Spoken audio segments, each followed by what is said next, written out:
আসসালামু আলাইকুম। রাফি ভাই ইউটিউব এবং ফেসবুক পেজে আপনাদেরকে স্বাগত। আজ একটা চমক দিব আপনাদেরকে।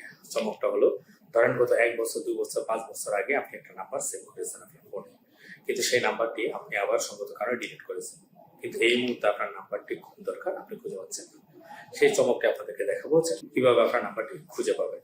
তার আগে আপনাকে একটি কথা বলে নিই, আপনারা যদি তার আগেও ফেসবুক ইউজার হন বা তারপরে ফেসবুক ইউজার হন, আপনারা ফেসবুক ইউজার থেকে শুরু করে যত নাম্বার আপনার ফোনে সেভ করেছেন, যত নাম্বার আপনার ডিলিট করেছেন, সেই সবগুলো নাম্বার কিন্তু ফেসবুক সংরক্ষণ করেছে।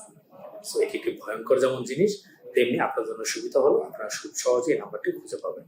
সো এই যে ভয়ঙ্কর এবং সুবিধাজনক দুইটি জিনিস আপনাদেরকে দেখাবো, পাশাপাশি আপনার নাম্বারগুলো কিভাবে পার্মানেন্ট ফেসবুক থেকে ডিলিট করে দিবেন সেটি এখন দেখাবো। চলুন তাহলে কিভাবে নাম্বারটি বের করব এটি এখন দেখা যাক। আপনাদের মোবাইলের যে ফেসবুক অ্যাপস রয়েছে, আপনারা এই অ্যাপসের প্রথমে যাবেন। যাওয়ার পরে আপনার উপরে দেখেন 3 ডট রয়েছে, 3 ডটে ক্লিক করবেন। 3 ডটের পরে আপনার সেটিং এ ক্লিক করবেন। সেটিং ক্লিক করার পরে আপনার যে অপশনটি আসবে সেখানে পার্সোনাল ডিটেলস, এই পার্সোনাল ডিটেলসে আমরা ক্লিক করব।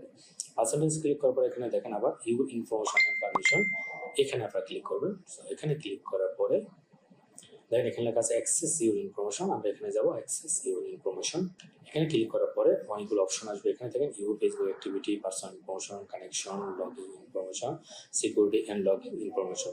সো আমরা এখানে পার্সোনাল ইনফরমেশনে ঢুকবো এবং তখন একবারে নিচে গেলে দেখবেন ইউর অ্যাড্রেস বুক, এখানে আপনাদের কাঙ্ক্ষিত যে নাম্বারগুলো রয়েছে সবগুলোই পাবেন।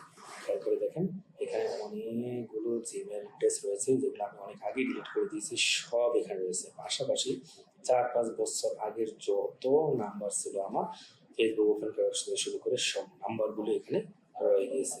তার মানে ডিলিট হওয়া এবং সেভ করা যত নাম্বার, যত ইমেল অ্যাড্রেস আছে সবগুলি আমি এখানে খুঁজে পাচ্ছি।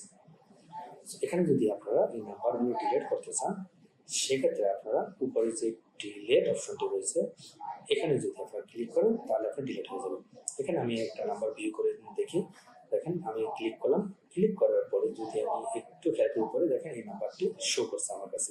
সো এইভাবেই আপনারা কিন্তু এই নাম্বারগুলো বের করতে পারবেন এবং ডিলিট করতে পারবেন। সো আপনার ডিলিট দেওয়ার পরে একটু অপেক্ষা করতে হবে, সে তার প্রসেস অনুযায়ী সে এটাকে ডিলিট করে আপনাকে নোটিফিকেশন দিয়ে দেবে যে নাম্বারগুলো ডিলিট হয়ে গেছে।